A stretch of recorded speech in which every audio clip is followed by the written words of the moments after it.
Welcome to the Cottagers Podcast, a production by Cottage Pastures. On this podcast, we discuss rural living, homesteading, and small-scale farming. You'll hear conversations and interviews about the realities of modern life and returning to the land. I'm Matthew. And I'm Carissa. We're the founders of Cottage Pastures and your hosts on the Cottagers Podcast. Jason, you're one of my favorite people to talk to here. I'm really glad you're here, man. Thanks for taking the time out this morning. Oh my gosh, you're just going to start off with buttering me up? That's not good for either one of us. No, I really appreciate it. I always enjoy talking with you. But so here, I want to jump right into this. There's a lot of people who are really interested in back to land. They're very interested in the idea of the small farm. You know, you've written a few books or participated in a lot of these conversations. I kind of want to get a temperature check from you. Like, where do you think? Let's start here. Why do you think so many people today are so interested in either small farming, homesteading? They're interested maybe in, like raw milk as an example. Like, where is all of this coming from? Is it just reaction, or is it something people are being drawn to? What do you think? Yeah, well, that's kind of the argument I take up first thing in the Liturgy of the Land, which is there's kind of like two things, right? Why are people drawn to this? And my answer, my observation, and this is not from, this is, I don't know, trying to piece together a lot of sources, a lot of thinking is that this is a natural response that at some point, especially the family is going to want to be, think about them like a plant, right? A plant is in a pot, and at some point it really wants to be where it's supposed to be. Right. It's tired of being moved around in the pot to different, places in the nursery or the garden center or Walmart. Like, it really wants to be where it's supposed to be. And I think families recognize a lot in the modern world, and all that means that, like, where we are feels like a pot. It doesn't feel like everything's settled, and I want to be set. And I think the natural setting, this is my argument. I think this is the argument from our tradition as Catholics. I think this is philosophically and historically defensible. So whether we're looking at anthropology or theology or whatever, that the family is most itself when it's in the place where it was originally planted, which is in the soil, which is in a place, working land with each other. My main argument being that the family was never meant to just be for companionship and support for individual lives that live there, but it's a productive economic unit, and the place where all the things connect, from work, the sexes, the ages, land, place, neighbor. The only place that all in theory integrates is homesteading. It's the only place where it really all kind of comes together. Now we know that's a rosy picture. That doesn't mean you can do it. It doesn't mean you can do it. So the impulse is natural. The barriers that are in the way sometimes seem to me insurmountable.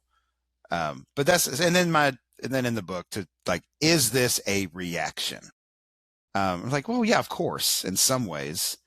Is it reactionary? Is it natural? I make the argument, or I will stand by this argument that, yeah, the reason people are drawn to it is because it's their natural setting. I think it's a lot like a plant that wants to be planted. That's where they want to be.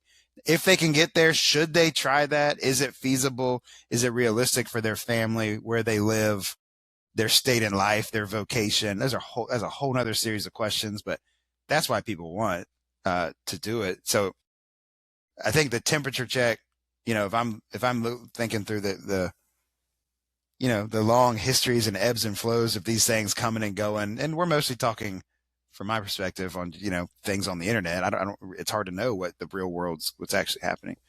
That there's going to be a constant cycle of this desire, because it's a good reaction. People look around and go, man, things ain't right. A really good reaction is to start growing food in the soil. It's not, people are like, oh, it's so romantic or unrealistic. I'm like, I don't know what's more realistic and more practical than growing tomatoes in your backyard. If this is like your radical reactionary and I'm unrealistic, I just see the world completely different from you. One of the things I know, I remember talking with you about this quite a while back. It was like a retreat you hosted for folks. Maybe it was after the Liturgy of the Land conference, but it was one of those, like, it was like a discernment retreat. Like, should you do this? Like, what, like, is this even something that you should pursue? Is, husband and wife, are you guys on the same page? Are you on different pages? Does one of you want, are you both thinking land, but actually one of you is thinking, productive enterprise, you want to farm, like an entrepreneurial thing, and the other is like, hey, just like a couple chickens would be cool and we'd be fine with that. Yeah. I have a suspicion that more people they're interested in making a move to the land, or they're enticed by this, but they're actually on completely different pages about what that looks like. Is that when you say like insurmountable, I mean, is that kind of like one of the things you're thinking of, or what else do you mean when you think of, barriers even? Yeah. I mean, when I first started, I thought, man, the barrier is land is so expensive. Land is the biggest barrier. And that's true. There is practical, but there's so many people. I mean, I know really great farmers that are on great farms because they had the blessing of an inheritance, and that's part of your reality. It's not like, well, they had no, that's just your reality. If you don't have, there's certain things that's like in your discernment. If you don't have a realistic way to arrive at land, then you're probably not going to have a bigger enterprise. Maybe stick to the tomatoes in the backyard. Like there's the practical things. But then when it comes to your family, I think people want in the discernment with their spouse, and the reality of their family and the reality of their abilities and the reality of their desires. If you start asking the questions, a lot of times, and if you'll arrive at very different, like you arrive at problems that need to be solved. Because if you think the land's going to solve all your problems, it's actually going to expose them. Just, I think you're going to, like, I'm walking up from the milk barn this morning. I'm just looking around. I'm like, I am the cause of our problems. The farm just reveals myself to me. And that's annoying. It's like another spouse. Like, not that my spouse is annoying. It's just annoying that I'm revealed in my sin by my spouse. That's how it works. Thank you, God. But again, this is, so in the back of the Liturgy of the Land, we put like 4 scenarios, which is like, if you want, so this would be a barrier. If in your formation as a person, you have things like piano or ballet, and like, you really want to do that, or like you guys are sports guys, like you want to, like, really, like when your kid's 13, you're probably going to want to do travel ball. Like, there's certain, like, you need to know those things ahead of time, and you either be willing to sacrifice them or just recognize that that's not going to happen. Or if you're like really not good at working and you're not good at using tools and you don't tend towards being able to learn them easily, then like you need to know that. If you really like scratch the surface and you actually just want like the setting of a farm, so that when the grass is too long, you're really bothered because you actually just want like a suburban aesthetic with more room and chickens in the background, then okay, that will put you in a certain category. And so we propose those, like 4 categories. And once you know where those are, then you can start to make decisions about, should we move farther out? Should we stay in town? Should we start an enterprise? Should we just grow for our food? Should we get a milk cow? Or maybe we'll just buy raw milk, because if you want to be, connected to the land, I mean, there's a really easy way, because you have a mouth. Just eat. Just find a farm and like eat good stuff. Like, it's a pretty simple way. It starts in a very delightful way. If you want to make money from the land, it's a totally different thing. But I don't think that's what you and I are talking. Most people want to go. Most people that we're talking to and about and have talked with, they want their life to be different with their family, and that is. Anyway, I don't know if I answered your question too long. You need to discern your spouse. What do you guys actually want? And the biggest thing I'd say, how old are your kids? Because I see a lot of, if your kids are older and they're not on board, you're set. That's a battle. I've seen that a lot of times. But if your kids are young, 'Cause I have found if kids grow up on a farm, they like farming. It's pretty because it's your way of life. It's just around them. They don't know. Whereas if you got a 12 to 18-year-old that's like, I miss my friends and the mall. I don't know. Kids don't go to malls anymore. I don't know if they're allowed in the mall. Yeah. I went to a mall the other day. I'm like, this is the most depressing thing. There was like a Foot Locker and a Cinnabon and then a bunch of like closed stores and like a lot of like people. Yeah. And anyway, it's like, No, but what you're getting at, I think, is completely accurate. It's not even about the land. It's a lifestyle question. It's what do you want your life to look like? And I think in a lot of situations, people are living in. I could just imagine they're probably normal nuclear family style work, 9 to 5. Just like the kind of the modern caricature of what a family looks like. Almost don't even, there's this like idea that maybe they actually live more like roommates. Like kids go to school, they come home, they do their homework, they eat dinner, they go to their room, they look at the computer or they sit on their phone. Mom does the same thing, dad does the same thing, everybody does the same thing. They don't really do anything together except for maybe go to travel ball or go to do a once a year vacation. And then it's kind of awkward because they don't really even know each other anymore. And I think that one of the reasons people are kind of drawn to the land is because they inherently know that won't be possible. Like they may not say that, but they're going to be forced to figure this out together. And I wonder if that's a part of the draw, maybe like under the surface. But I imagine the problem is that, once you get to the land, I've same as you're saying, I've felt that it humbles you because it doesn't care how you feel. Literally, if you're sick or not, it doesn't matter. If it's rain or cold, it doesn't matter. Beautiful days are great, but the reality is you're going to have not beautiful days. So it exposes all of these weaknesses. And the problem is, I think that often people do that in a group setting. And that's where a lot of the division probably comes in. That's my guess. yeah, I mean that you said it good. The greater, so those 4 degrees that we put in the book, it's between. We gave them cool names. I should remember them, but it's like backyard gardener, hobby homesteader. So from that, all right, you're going from the backyard. Maybe you have a garden to like, all right, maybe you have like backyard bees or something, or chickens. And the next one is the sideline supplementer, which is this is where I fall, which is your income and livelihood is not from homesteading, but like we have milk cows. So with each degree you go forward, you're limiting your options of like the kind of life you can live. Right. And we said, the full-time homesteader, which we didn't even say the full-time farmer, just homestead. Cause I've got, you met him at one of the things, I think like Jim Curley, you're going to have to work. You're going to have money. Right. So but unlike me, where I have a job and then I'm supplementing like meaningfully with my homestead, he has a homestead and he supplements with a job. Right. So that's like the full degree in the book. But with each one of those degrees, you lose at the beginning, because why do people live in the suburbs as roommates? And that's a great way to put it, because everyone can do anything.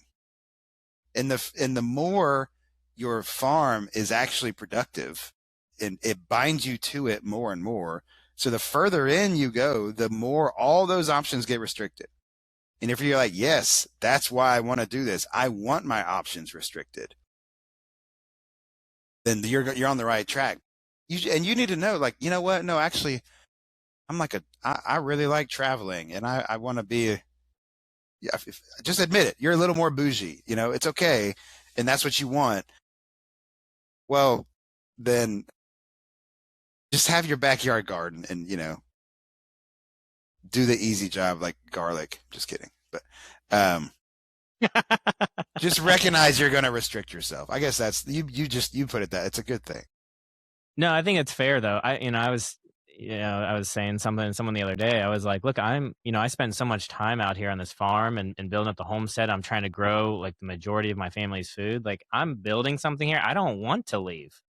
I just don't want to. I like being here and I like that my family is here with me, but I recognize exactly that. Like travel serious sports for the children as they get a little bit older, it's probably not in the question. Even realistically, where we live, I doubt it's even really an option. We're just where we're geographically located, so that's probably not going to happen. But yeah, we're having to deal with that because in our area there is the options, and we see, and their friends, are doing it, and it's like our way of life now restricts that, and you've got to be ready to look at, all right, will my kids be the ones that like they can't do this because we're living the way we are?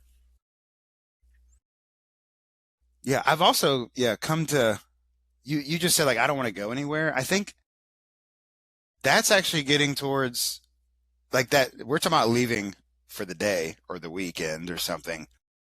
But I think actually what the movement actually isn't about just, I don't think it's about growing food. I think it's actually just about rootedness and productivity as a family.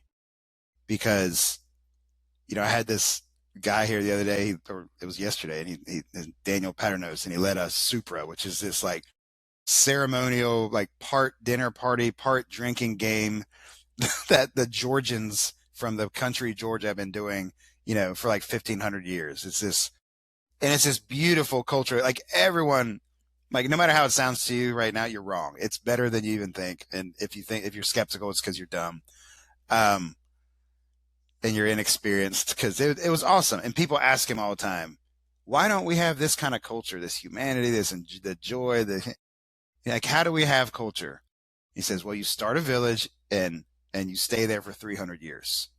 Right? Like that's I don't know where he got it. That's some saying from somebody. I think what we're really after, because we talk about that degrees of homesteading, you're getting more and more limited. I'm just seeing our project more and more honestly, the agrarian stuff is part of it. It's the obvious part of it. The obvious thing is if you have land, you should grow food from it. Like it should be more fruitful because you're there. That's why God put man on the earth, to make it more fruitful, not to fence it in and look at it and keep it mowed, right? It's the purpose of land ownership, is to make it fruitful. So rich people, quit buying up land and keeping it mowed. It's annoying. You're not going to stop no matter what. You're still going to do it. Status symbol. But what we really want to do is to be rooted there generationally and to have a culture again. And that's why we want to sink down into the land. It's the reasonable place to start, but it has to move towards, and we're just saying that now, we actually, like our children, obviously we're not chaining them down, but we are completely operating, and there's consequences to this. We're operating with the presumption that they will not leave. Therefore, they need a local job. Therefore, it's likely a trade. Therefore their schooling looks different. Therefore, like, no, I'm sorry. I don't have to have the most robust classical Catholic education that gets them ready essentially for like a liberal arts college. Like it changes everything when you really think we're not going anywhere. We're actually building a life for grandkids. And anyway, I think that's what that limitation is, where we're headed. No, we actually want to be totally limited, where like nobody's going anywhere, and because we want a village, and you're not going to get one unless you stay. I think that's exactly it. And there's a couple, like one of the things we had this experience, is maybe last year or so. We did like a cross country trip, go visit someone. And, I know this. I mean, I just don't think of it, but like I drove 10 hours away and saw the exact same stores and the exact same fast food restaurants that I could keep 10 minutes, 20 minutes away. Yeah. And I thought, like, what makes this area then special? Like I live in a place that is known for being one of the, the town here, like the first commercial winery in the United States of America. And there's this big festival that celebrates, wine. I don't know anyone in this county that grows grapes in any substantial quantity at all. Yeah. Like it's kind of funny things like that. I think that there's something to the fact that we have the ability to just hop in a vehicle and drive 60, 70 miles down the road to a completely different place. And, in a way that would have taken us a near perilous week-long journey, 250 years ago. Yeah. Yeah. It's actually my co-editor in Sword and Spade magazine, which, by the way, if your listeners are not subscribers to Sword and Spade magazine, that's a mistake. they he's a mechanic, and he is dedicated to rooted culture. He lives in Birmingham. He's like, they're like on the fifth generation of this mechanic shop. So I mean, he's running a mechanic business. He's not like just turning wrenches all day. He's, it's a thing. But they're rooted. Their family's there. They communicate a very strong sense of place where their whole family stays there. Multiple generations. Like, they have this idea.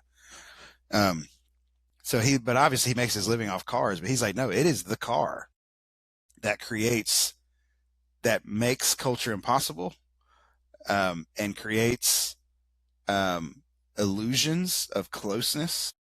Cause like, sure, I'll live 2 or 4 hours from grandma and we'll keep in touch, cause I can just hop in the car and be there.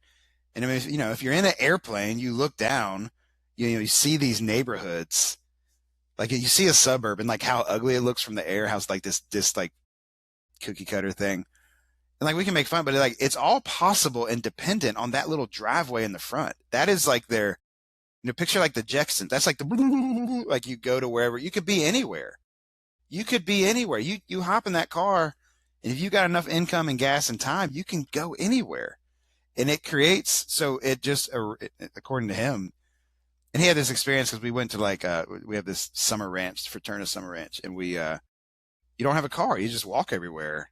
And he's like, it's basically a village. We sleep over there. We eat over there. We play over there.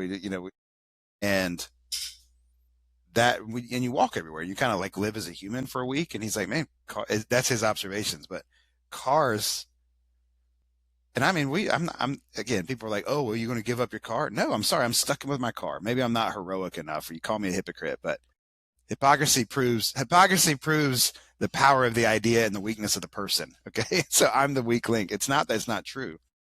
The car makes us all delusional, about where we are, and it just flattens everything out.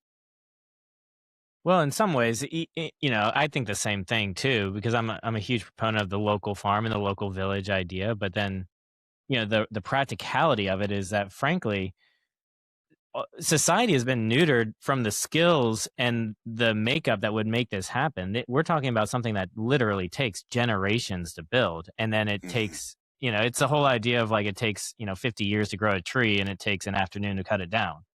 Yeah. We're in the cut it down phase, and now we're wondering why we don't have any shade anymore.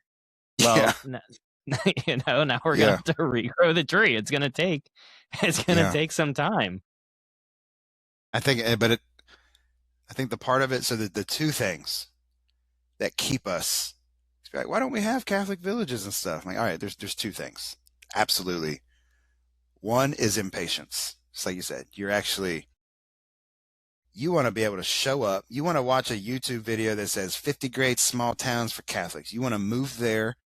You want to start your farm, and you want to have a village with an open house in like 6 months, and you're not willing to do the hard work of actually community life, which is more than Catholic co-branding with other families. It's so much more than that. And you don't even know what it is yet, because it's like, which leads to the second thing, like what actually builds culture, economy, community, like what actually does it is mutual need. I mean, humanity is built on mutual need, and our economy, our local social fabric and economic fabric is built around not needing people. So you're not, as John Senior said, you can't have a village because you're not willing to be poor. Because if you're poor, you would actually really have to depend on each other. But I'm not saying I don't have that. I don't know how to do that. I know that to be true. It's absolutely true. How do I? It's like we would have to artificially create need, which seems absurd. It seems absurd. But so does exercise. Exercise seems absurd. I'm gonna go do something hard because it's good for me. I mean, so maybe we're not willing. Which, don't worry, I don't fall for that temptation. It's fine. Well, I think I really do think that this is more at the crux of the why, why people want it, but also the why put forward the effort. Like the exercise thing, that's funny you bring that up. I was just talking about this too. Like there's a reason we get up and do this thing when we don't technically have to. Like, you don't have to homestead. You don't have to, like, you're going to live, right? And I don't, you don't have to go to the gym. You don't have to do your push-ups or exercise or whatever it is, but you probably should. And there's probably reasons why, but technically you don't have to. And I think that opens up this question of then, so why, if it's so difficult, if it's going to be culturally upending, if it's going to potentially sever existing relationships, if it's going to, cause all of these problems, why consider any move towards a homestead, any move at all? Why plant a single seed of tomato in your backyard, knowing that even if it's a small amount of time, it's still going to take some time. And hyper technically, even the pack of seeds itself is probably the same cost as just going to the store to get the tomato anyway. Or maybe more. No way. Maybe. One tomato plant, man, is abundant. If you're, I think seeds are low cost, high output. But anyway, that's a technical argument we can have. So you get into the fancy soil medium. Yeah. Well, you gotta see it through. You gotta see it through to the tomato. This is the argument of liturgy of the land. I think is the reason you would do it is because it's your vocation. Like that is what man is supposed to be doing. It is what makes us. It makes us more human to do what humans were meant to do, and God made us to work and live from the land. That is the overwhelming relationship of man to the world, is to farm it. That is the primordial vocation, and it's not going away because we figured out how to bypass it.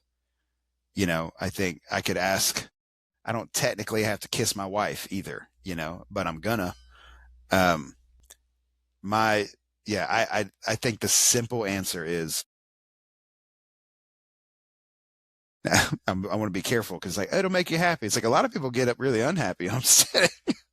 But let's just say in the full flourishing of it, just that living in mutual care and dependency of your family and your neighbors through the tending and enjoyment of the land's fruits.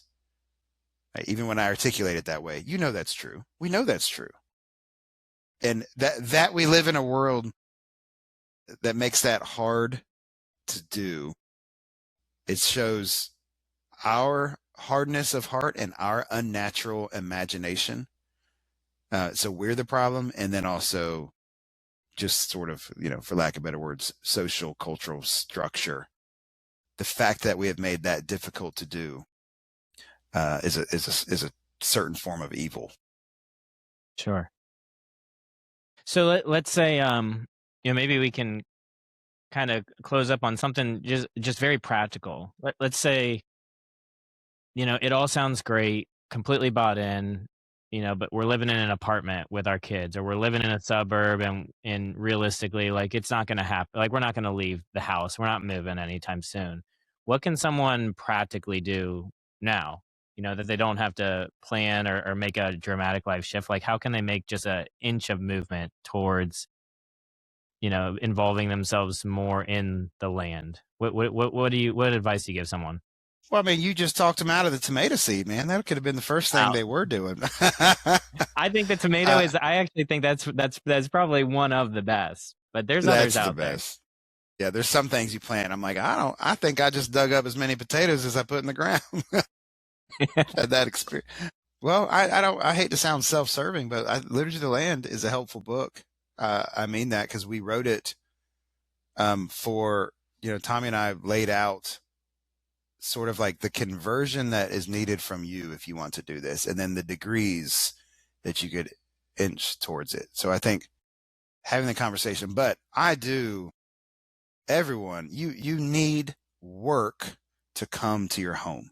I think the first thing to do is something beside, or even this matters too. maybe the first thing you can do is, for God's sake and your own, for his glory and your glory, fire your lawn care and take care of your own land. It's not that big. Just take care of your own land. And do your own, make your house a place of work and production, because that is, Wendell Berry says our relationship he defines work as our relationship to the world. And I would add, it's also our relationship to each other. And that is the problem with the modern home, is it's only a place of consumption and psychological affirmation. I mean, you're a roommate. You come home to sort of veg out together so that you can go back out to your real life. So I think the first thing to do is do something productive at home. Maybe it's your lawn, maybe it's just plant a garden. I mean, that's because you need to be outside, and your home needs to make something. It can't just be consuming. I think so. That's the first. So ask your family, what's something we can make together or grow together. And everybody not get, if you got some jaded nihilist 15-year-old, maybe he doesn't care about tomato plant, but maybe he will. Maybe he's like, heck yeah, let's plant a tomato. Let's get some bees. Those little things got stingers on them. Yeah, let's do that. But do something productive. And it's springtime, man. Now's the time. Now's the time. Go grab you a flat of tomatoes. By the way, if you're going to grow tomatoes, you should start from plants that you purchase. Starting tomatoes from seeds, you're probably too late, and they're a little harder than something like kale from seed, in my experience. But that's not easy like garlic. No. You got to remember to put that one back in the ground like 4 months ago. Oh man, yeah. We got some. I got like 200 of them. I know it's laughable to you, but I got 200. Oh, we started with 20 pounds 3 years ago. Had no intention it was going to become what it was. I want to talk more about that. We'll talk off there. It sounds like you're wrapping up, but I'm like, I think I should grow some more garlic. Maybe I'll just ship it to Matthew to sell. Locally, of course. I might need it. Contract. Listen, look, great. Where as all seriously, man, I love talking with you. I really appreciate your perspectives. Where can people who are interested in hearing more from you or about you, where do they find you? What do you do? Yeah, where can we? I don't have a lot of. I'm not good at. I haven't ever created a self brand, but I do have Sword and Spade magazine, and we've recently launched a podcast. It's actually in the Fraternist channel on YouTube, but Sword and Spade podcast. But swordandspade.com is a magazine we've been producing for 7 years, and it deals with these ideas. It's not just homesteading, but that's always my perspective. But it deals in localism and culture and getting out in the real world, which is why we make it into a magazine. But you can sign up for some of that stuff. We even have a Substack now because we're super hip. That sounds great, Jason. We'll put all that in there, and yeah, man. Thanks as always. I'll talk to you soon. All right, thanks, Matt. Thank you for joining us on the Cottagers Podcast. For more information on today's episode, check out the show notes or visit us at cottagepastures.com. We look forward to you joining us on the next episode.